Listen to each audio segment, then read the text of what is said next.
Well, hey everybody, how you doing out there? I'm gonna get my little cart in place here. This one's got a mind of its own. Check it out. I just went and picked out a whole bunch of really cool annuals because we are gonna make up some container gardens. I am Michelle. I live in Northern Illinois, Zone 5, and I own a garden center. Today we are gonna make up 2 hanging baskets. We're gonna make up 1 shade container, and then I also have 1 container that we're gonna start up for the moon garden that we're gonna have outside. So if this is your first time here, welcome. I'm so glad that you decided to join us. I hope that this video will inspire you to be able to go do some of your own containers. If you are somebody returning, welcome back and thanks so much for tuning in. Today's episode is all about annuals, and we are gonna make some beautiful pots that we are going to put outside in areas around my home and or the store. Now, we get a lot of annuals in this time of year. In fact, this whole entire greenhouse will be chock full within the next 3 weeks. We've already unloaded, how many racks have we unloaded? Only like 4 racks, so not a lot. It's still pretty early, but we do have some nice color out here, and I can't wait. I just have to get started. So I'm gonna plant some things up today. And today I'm gonna give you my top 3 tips on what you need to do to have totally fantastic, thriving, not just surviving, container gardens at your own home. Whether you are gonna put them in plastic, resin, concrete, metal, whatever container you're gonna put them in, we're gonna talk about the 3 things that you need to do to be successful. All right, so number 1 is whatever container you choose, you need to have drainage in the bottom of it. If you don't have drainage in the bottom of your pots, you're really gonna struggle with root rot and having too much water in the pots. They'll start to smell, you'll have root rot around the base of your plants, and they just aren't gonna do well. So a lot of times now you can buy these and they'll have the pilot holes already there for you in the bottom of the pot. So what you're gonna do is you're gonna get your drill out and let your drill do the work. So if it's a plastic pot, you just find one of those pilot holes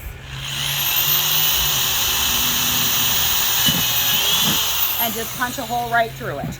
So I'm gonna actually drill 1, 2, 3, 4, 5 more.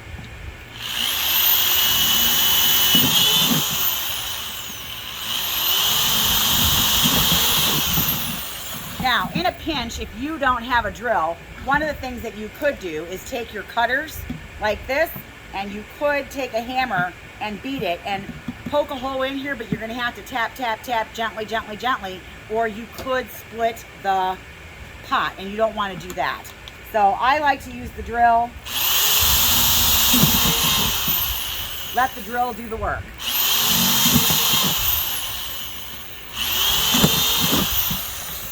Now, some things that you buy will already have their drainage holes in them, so you don't have to worry about that.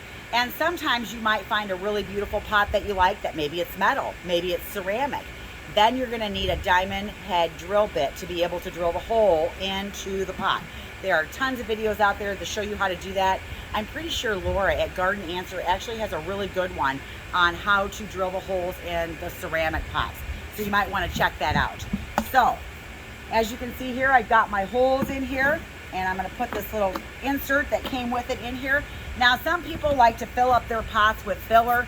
That is not something that I like to do. I think that you're just giving your plants less room to grow in, and your roots will grow down into that filler, and then they dry out, and then you have stressed out plants anyways.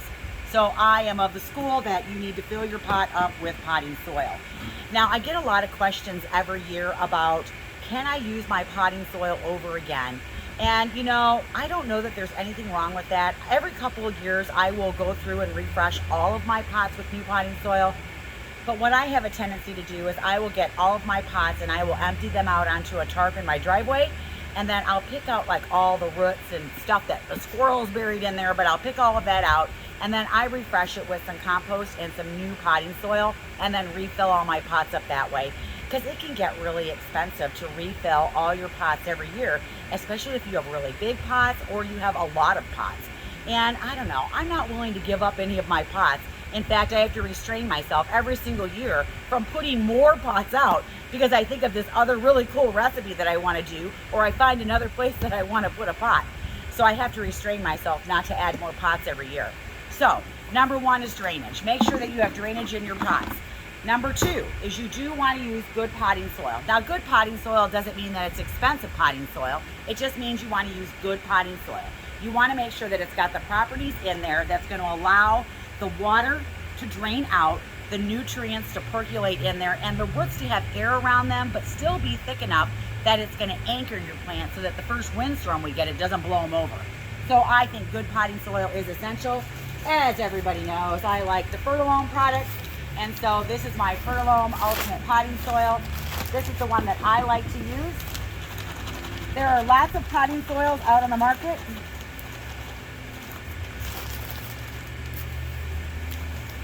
So feel free to get the one that you like, but make sure you're using potting soil, not topsoil, not garden soil, because you're trying to save a few bucks. The reality is, if you're going to use something like topsoil in here, it's going to be so heavy that you're going to have a hard time getting the nutrients to your roots. You're going to have a hard time getting air to your roots, and you're going to have a hard time with drainage in the pot. So topsoil is not something that you want to put in your pot. It has zero nutritional value. That is something that you're going to use to fill a hole in your yard, so not in your pot. The other one that people sometimes will ask me if they should use is garden soil or raised bed soil. And you know, those are designed for being out in the ground, and they work differently in a pot. They just don't do what you want them to do. Potting soil is made up of humerous things like perlite and peat moss and things like that that are going to make it drain and make it the right consistency of what you're looking for. Now, the other thing that I do before I plant all my plants is I do put some Biotone starter fertilizer in my pot. So there it is.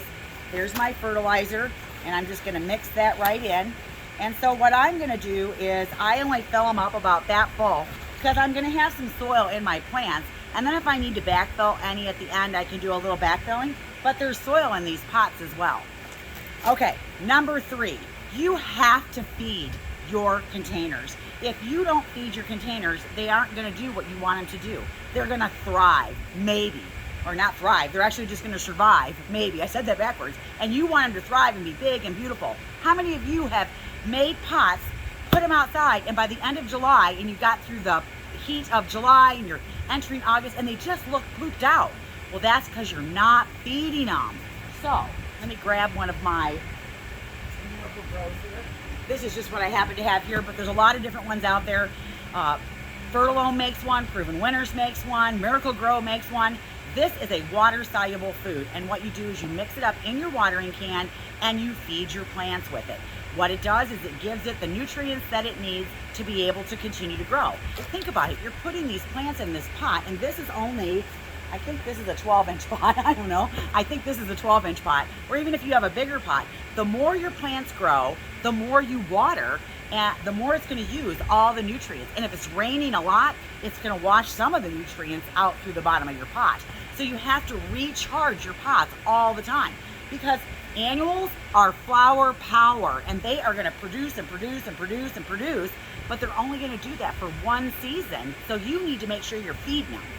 So I recommend at least every 10 days, for every 14 days at the least. They recommend once a week. I have a tendency to be on like a 10-day schedule, and I can tell you there are times where I've missed fertilizing, and it was okay, but I've still, for the most part, regularly fed my stuff all summer long, and they are always beautiful. Now, those are my top 3. Making sure you have drainage, making sure you're using potting soil, and 3, making sure that you feed them. Now, a little bonus tip that I'm going to tell you about is you do need to put plants that like each other in the pot.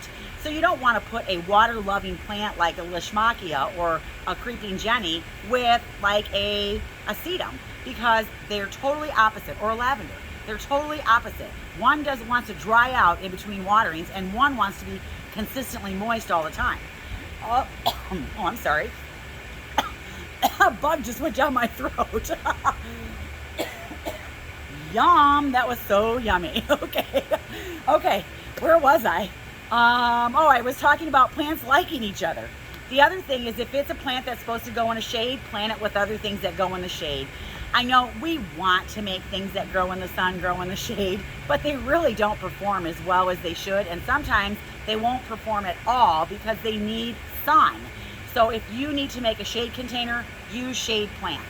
Now this first container that we're gonna do is actually a shade container, and I'm actually going to be using a hellebore in here, or a Lenten rose. This is the Frost Kiss Molly's White, and I like it because it's kind of got a little bit of a green hue going on with it. Now when I'm done with this pot, I can put this hellebore in the ground. If I can get the tag off, oh my goodness, give me the tag. Okay, so I can actually put this in the ground when I'm done. So I'm gonna pair this up with a June Hosta. So the June Hostas kind of have this green with a blue edge.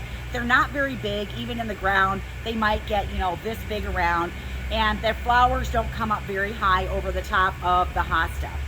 Then I'm gonna pair it with these absolutely gorgeous Non-Stop Fire tuberous begonias. Aren't those gorgeous? And so this is going to be in a shade area that I have, and I am going to, at the end of the life cycle of this pot, I'm going to take the Lenten rose out, and I'm going to take the Hosta out, and I'm going to use those. Now this is going to be one-sided, so I'm actually going to see it from one side. Now that's one thing that you have to kind of look at. Are you going to see it from all sides? Is this something that should go in the middle? Or is it something that I should put at the back? How are you going to view this? So I'm going to put the begonias in the front, the Lenten rose over to one side, and the Hosta over to the other. But I want the tags so that I can keep those in the edge of the pot. You won't even see them. And that way I know what I have in this pot. So the other thing too is you can take some of the dirt off if you need to. I don't want to really break the roots up a whole lot. I don't really need to. This isn't root bound. So you want to plant it as deep in the container as it was in the pot. So I've got this beautiful now. Look at that. I got this low here. Isn't that gorgeous? I just love that. Now I'm going to give it its pop of color, which is going to be these beautiful Non-Stop begonias. And these kind of are a two-tone orange and yellow. And they actually, on a couple of them, they some of the leaves will age to this really pretty apricot peach color. I think these are just gorgeous. I love the two-tone color of some of the begonias that are out there. And begonias are so easy to grow. Now, one of the things with this pot is it's gonna want consistent moisture. So I wanna make sure it doesn't completely dry out in between waterings. Being in the shade will help that, and I'll probably have to watch it a little bit more in the heat of the summer than I will right now. And I want to be careful right now that I don't overwater it, because if I overwater it, I could certainly rot out the foliage in here, and it's cooler right now. So here we go. This one is all done and ready to go. And then what I like to do is take a tag from each thing that I'm putting in the pot, and what I'll do is I'll just tuck it into the pot. And I do this because there's been so many times, I mean, I plant hundreds of pots, and there'll be a time where I'll put one together and it'll just be like, oh my gosh, that was so awesome. And then I want to plant that again, and then I'm like, oh crap, what was that one? Because think about it, how many pink petunias are there? There are so many different shades of pink and so many different kinds. And then I'm like, well, I'll know if it was a proven winner just because it'll really perform. But I mean, I always want to make sure I know what it is. And we do that for the clients too, so that if they're buying this pot, like this one was going to be for sale, I would tuck those in there, and that way they would know what plants are in here, and they would have the care and the size information on the tags. So isn't that just absolutely gorgeous? All right, so this one is going to actually go to my home. I have a chair that I've cut out the center, and I drop this down into that chair, and then this grows there all summer. How cool is that? All right, so this one is done. All right, let's clean up. I broke off one of my flowers. That's okay though. All right, let's get my little brush here and clean this up. Now I won't start fertilizing this with the Miracle-Gro until probably a month from now, because I just gave it the charger start with the Biotone fertilizer, so I don't need to feed it yet. So I'll probably wait a month, and then I'll start feeding it like every 10 days. So I use Miracle-Gro because it's easy, it's inexpensive. They do sell the ones that you can hook up, you know, to your hose and go around and do them all. I personally don't like those because I never know when I run out of product. The water can still be blue, but I don't know if there's still stuff in it. And I know that the pots that I do at the beginning are getting more fertilizer than the pots at the end. I'm a little bit of a control freak, so I like to do it in a watering can. Plus, you know, I like to water and I like to go out and be in my garden and be with my plants and bond with them and, you know, see how they're doing. I'm just weird that way. I just like to do that. So that's me. All right, so the next one that we're gonna do, and I'm gonna show you these. These are like some of those baskets that you can buy. Now this is one that I had from last year, and I like them because they come with these stands. So if I want, these are from Concept Greenhouse, and we bring these in every year.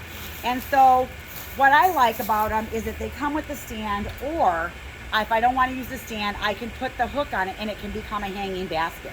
So this one here, the plastic on it is pretty done, and you know, you might get a year out of the plastic that's in there. And so what we do is we just clear that plastic out, okay, from the year before, and we throw it in the garbage. But I still have this basket here, and the basket will wear down a lot faster if I don't line it. So what I do is I just use plastic. And so the one thing I want to do when I use the plastic though is I might have to overlap a couple of them if my container is really large, but I do want to make sure that I go through and I get some holes in this plastic so that I still have drainage. So I'm just going to take my scissors and I'm just going to cut some holes in this, and you can poke it through or cut it through or however you want, okay? And then I'm going to line the bottom of my basket, and even if the plastic is overlapping like this, that's no big deal. I can cut that off and then just tuck it down when I'm done. Okay, so then I'm just going to use another one. Now some people will go get a cocoa liner. I'm kind of like plastics free. You know, you probably have bags that you get from the store. These are actually my water plant bags. I had saved some of the sleeves that come over the hanging baskets because, oh my gosh, those work perfect because they're the perfect shape. And then Tina must have thought that they were garbage because I came in today and they were gone. She must have threw them away, and I should have told her. I need those because those are great liners. I like to use those in my terracotta pots because terracotta has a tendency to wick the moisture out of the dirt. So I'll line my pots with plastic to help slow the wicking of the water. But the other thing I'll do too is I'll plant things that like to be in terracotta and dry out, like rosemary and lavender and things like that. Okay, so as you can see here, see I've got it all lined. And then what I'm going to do, because I want to make sure it's still going to drain, and then I'm going to fill it up with my soil. Okay. So let's, actually I've already got one ready to go, so I'm just going to move this one over here. Okay, so here we go. Here it is. I've got this all with my dirt in it, and that's the other thing I like about the stands is it gives me a way to work on these. Now, if you had one of these and you didn't have a stand, a good thing to do is just put it on top of a round pot. That'll work too, or stick it down in the dirt in a wheelbarrow. That'll work. So that way you can have the ability to work in your pot without worrying about tipping it over. All right, I'm going to add my fertilizer, and that's about half a cup if you're wondering how much fertilizer I'm putting in there. All right, so this one's ready to go. And now what I've decided in this pot is I am going to be putting in the Super Tunias. I'm going to use these new improved Mini Vista Yellow. And what I love about these is they're saying, and I haven't tried these yet, but they're saying sometimes when you plant yellow, they fade. And these are not supposed to fade. They're supposed to hold their color. It's a Vista, so it's absolutely going to be vigorous. And the blooms on them are a little bit smaller, so I'm going to love that. And then I'm going to mix those with this Royal Velvet. Yeah, how cool is that going to be together? Those two colors together, that's going to look good because I want them to intermingle together in the pot. And then the other thing I'm going to do is I'm going to plant a Purple Prince Alternanthera. Alternanthera, I think that's how you say it. And so this is a Purple Prince, and according to this tag, it's gonna get 14 to 16 inches tall. Now I'm hoping that this thing is gonna be vigorous enough to keep up with the Super Bells, but I don't know. So to hedge my bets, I'm gonna plant two. So I'm gonna plant two of these, and these are gonna go right in the middle of the pot. And my hope with this is that they grow up through all the other foliage. So that's my hope. Okay, then what I'm going to do is I do want a drapey on this, so I'm going to use a Empomia or a potato vine, and this one is the Dwarf Marguerite. And so what I'm going to do with this, I want one to drape this way and one to drape that way. So I'm going to put these in the pot right here at, like, I guess you would call that 9 o'clock and 3 o'clock. And I might be backwards. Okay, so I'm going to put those right in the middle. So this is going to be one of my, well, actually everything's going to spill because it's a hanging basket, and these aren't spillers, but we're hoping they're going to grow through. Okay, so I got those here.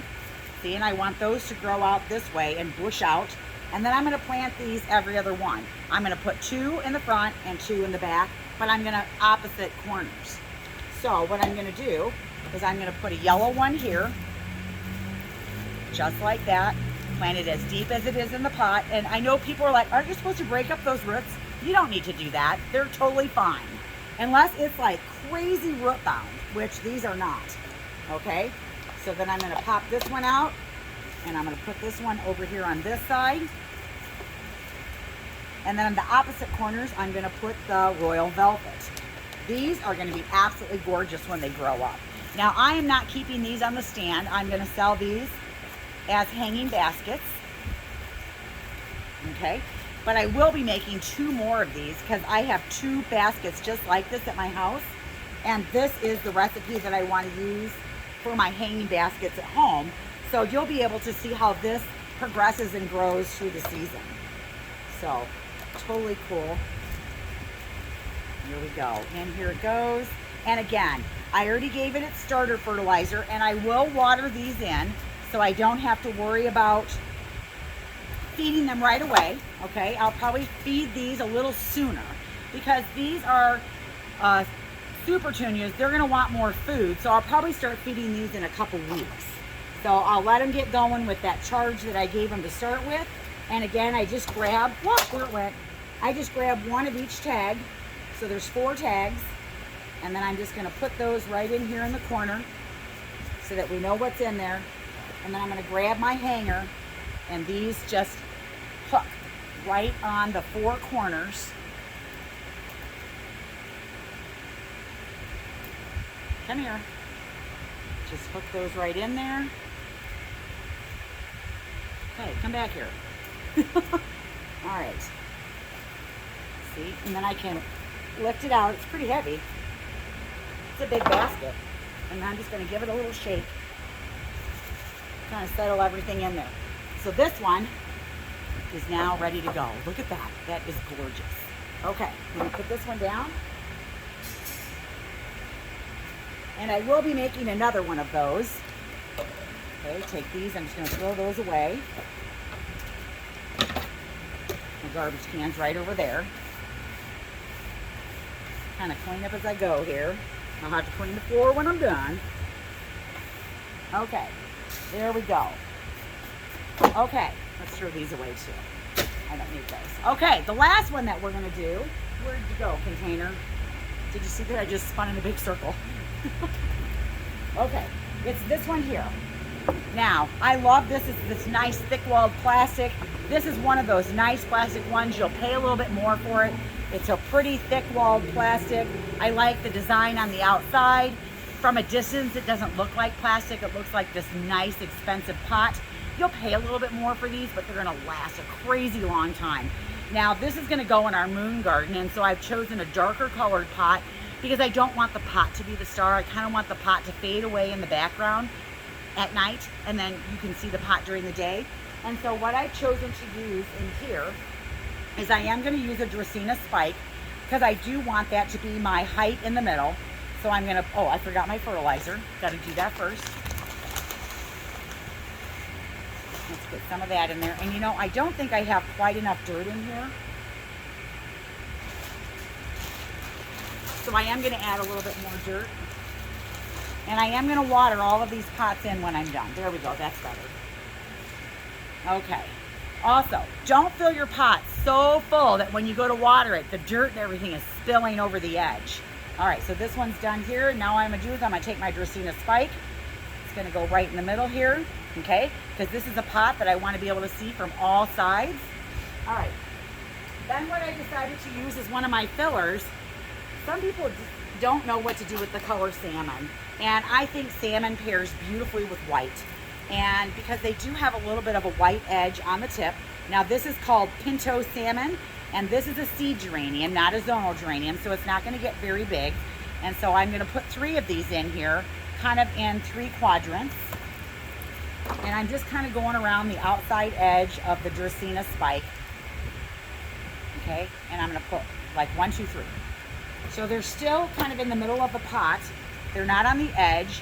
So it's like my filler in the middle. And then I've got my Dracaena here, which is going to kind of grow through everything. So kind of like that. Okay, so that's my center. Now what I want to do is I'm going to use white petunias, and this one's called Ray White. And I'm going to put 1 here, 1 here, and 1 here. So I'm basically going to go in between where the geraniums were, but on the outside edge of the pot. And then in the rest of it, I have a spiller that I'm going to use that's silver foliage. Okay, so I'm going to come over here, and so in between the 2 petunias, but on the edge, that's where I'm going to put my first white one. Okay, then I'm going to put my second one over here. And again, you don't need to break the roots up. You can just put it straight into the pot. Come here, get out of the dirt. Get out of the dirt. Okay, there we go. Yeah, if you end up burying any leaves on these, just pull them out of the dirt. Okay, we're gonna pull this one out. All right, so there's my white. Now I'm gonna get a tag. There's my salmon. Here's my salmon. All right, where'd my Dracaena spike go? Well, it's probably here somewhere. Okay. Not quite sure where it went. Oh, there it is. On the floor. Okay, so I got all that. Then the last one I'm going to do is a licorice vine. So this is my white licorice, or helichrysum. Okay, and these will, I can train them to go all over this thing. And I really only need 2. Even though I have a space for 3, I don't need 3 because 3 might overwhelm the pot, because these do get fairly large. So I'm going to put 1 on each side. So I'm going to put 1 here, and then I'm going to put 1 on the other side. And then as these grow, I will train them through the pot, not just draping, because they do have a tendency to kind of grow out like this. So that'll be beautiful. Okay, so now this is done. All right, I'm going to get my tags. I've got a spike, the helichrysum, the white ray petunia, and the Pinto salmon geraniums. Absolutely gorgeous. So this is going to be my first pot that I'm going to use in my moon garden. Nice. And I did have to drill holes into the bottom of this pot, which that was okay because it's plastic. All right, so, I have hair in my mouth. Okay, so there are 3 sets of pots to get you going. Hopefully you're inspired. You know what? There's so much inspiration on the internet. Feel free to go there and check out recipes. Kind of have a plan for what you want to put in your pots. I think you can go to the garden center and almost go, I don't know, into plant shock, because there is so much to choose from. And there's so many things in bloom, and you want everything. And I think sometimes if you don't have a plan, you overbuy. And then you get home and you either can't remember what you were going to do with everything. Your thoughts are so vague. You're not sure what goes together with what. I have done that so many times.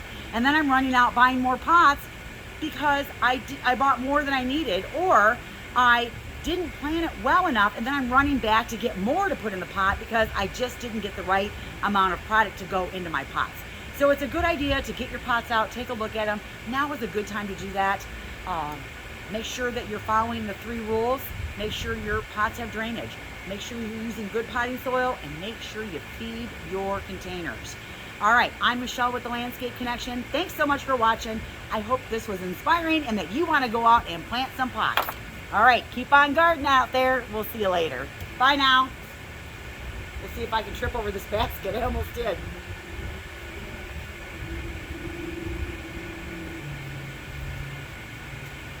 Happy planting. Bye now.